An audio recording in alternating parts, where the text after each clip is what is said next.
Meaning of high maintenance.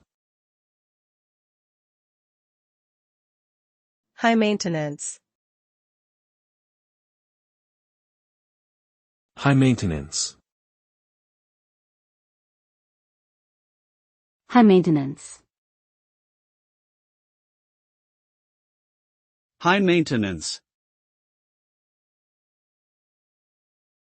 The term high maintenance is often used to describe a person who requires a lot of attention, effort, and resources to keep happy or satisfied. This can refer to someone who is emotionally needy, demanding, or particular about their appearance, possessions, or lifestyle. Such individuals may be difficult to please and may require constant validation, reassurance, and support from others.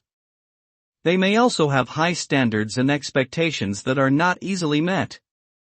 Dealing with a high-maintenance person can be time-consuming, stressful, and exhausting, but it can also be rewarding if the relationship is built on mutual respect and understanding.